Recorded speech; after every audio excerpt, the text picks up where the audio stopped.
Na si Father Richie Gamaya. Father, maayong buntag. Welcome sa GMA Super Radio. Super Ricky, Super Francis.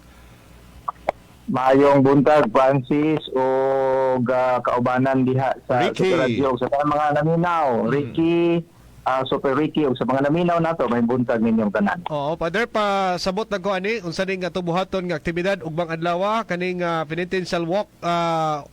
Kumusta ato ang preparation ani for event tomorrow? Salamat Super Francis o Super Ricky. Ugma ang ato ang kalihukan sa SDIC sa Davao, gitawag ni og penitential walk o Holy Eucharistic Santos nga misa.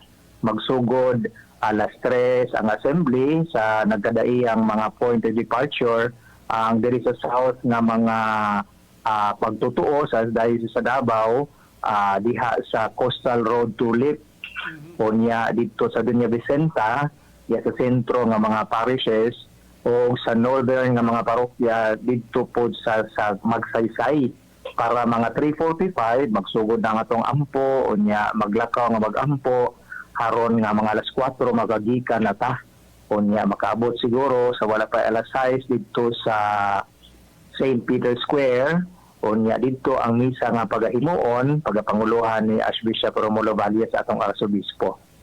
Pila tong estimated nga mga participants ani, Father? Gilauman nga makaabot ta og mga 20 ngadto sa 25 o 30 pagani siguro kalibo ka mga tao kaya ato manggiawhag ang mga gitawag nato GKK servant leaders kining mga leaders nato sa atong mga gagmayng Kristiyano katilingban sa mga kapilya o mga laing mga katolikong eskwelahan o mga lay organizations sa simbahan. Oo, sa karon Pero Father. abli ni abli pod ni sa tanan kinsay mo kuyog basta usara ang ato ang katuyuan og tumong pareho tag katuyuan og tumong. Oo, sa karon ba Father daghan na ng mga nag-commit nga mo appeal sila og adlaw sa kani ato ang activity? Wala pa ko kakuha sa eksakto nga number pero tunay usa ka parokya o pipila ka mga parokya nga ninglampas na sa gilauman nga numero kanang late na usa ka parokya nga 700 sila kabuok pero di man pod god nato ni masiguro kay napoy mga lagyo kay mga parokya sama sa likod, sa Lumundaw, sa Marahan nga dili pod makapadala og daghan so bawion lang sa mga dugol kay sayo ba kay buntag ni. Well, say katuyuan gyud nato ani Father ket sa ato ang penitential walk unsay tumong nato ani unsay gusto nato ipaabot ani sa ato ang gobyerno po.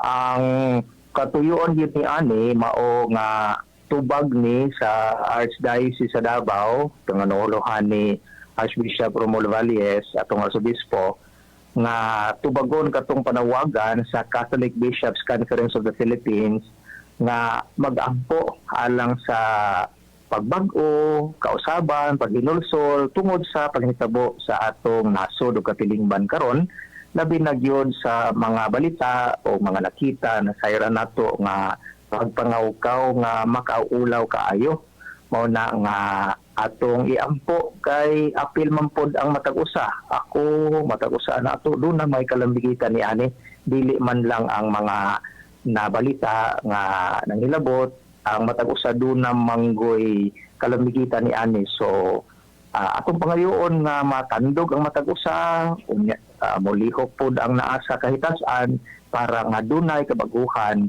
nga unta dili na magpadayon o kung makukuhaan man lang gani kay ang pagpangawkaw makauulaw man gyud na mo na nga ang ato ang caption make corruption shameful again.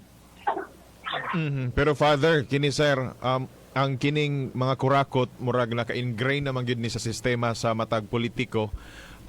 Sa inyo sa panglantaw sa simbahan, matandog pa ba sila ani Father sa inyohang lakang kini ipahigayon nga Archdiocesan Penitential Walk? Para sa simbahan, kung tao lang ang mulihok, posible nga dili gyud matandog. Pero wala imposible kung mulihok ang kahitasan, kung mulihok ang Ginoo kay daghan namang naprobar naman ginanato nga kung kita lang bang kung tao pasagdan, dili gyud ta makatarog ang mga kaparian, ang yano nga katawhan dili gud makatarog, mao na nga mosangpit ta sa kahitasan. Sukad pa man na kaniadto, mao na nga sukad pa kaniadto puto sapot nako nga dili gyud lihok ra sa tawo, mao na ang kinahanglan gyud nga mangayo ta sa gitawag nato Dios nung intervention, no, divine intervention. Kay kung lihokon gyud niya mahitabo man gyud. Napurbar naman na sa daghang kasinatian, dili lang dinhi sa Pilipinas, kung dili bisan pa sa wa pa maubos si Kristo, naan naman ng kasinatian na nga kung mulihok ang kahitasan matandog yun. Kunya ato pong dumduman nga dili man lang nigipunting god nila, matag-usa nato kay bisan sa pamilya na may pangurakot, gamayng bata posible nang manguha, no, diha sa eskwelahan posible nang mangupya, diha sa pamilya posibleng naay mag-cheat. Busa matag-usa nato kay kinsa man po'y nagbutang god ngayon itong mga leader, kita ra man pong boto nila. Pero Father, na inangutan na diri Father, kung naa daw mo kuan, although welcome man ang tanan, pero kung naa daw mo salmot mo participate nga mga politicians from Davao or even outside Davao, welcome ba daw sila mo salmot, Father? Ang simbahan welcome yun bisan gani ang mga lain og mga tinuuhan, ay say buto sa lain katong dili mga Katoliko, dili mga Kristiyano, welcome kaayo, pero wala tay dalaon nga affiliation o grupo. Tanan nato pareho ta, walay politician, walay mga contractor, kitang tanan pareho ta sa mata sa Ginoo, pareho ta tanan, wala tay color. Mao gani na nga puti ang ato ang isulob o magbutang bagputi nga ribon, kay untay balik nato ang kaputli. So iyanog kitang tanan, walay mga VIP na i-consider nato. Welcome kaayo bisan kinsa unya.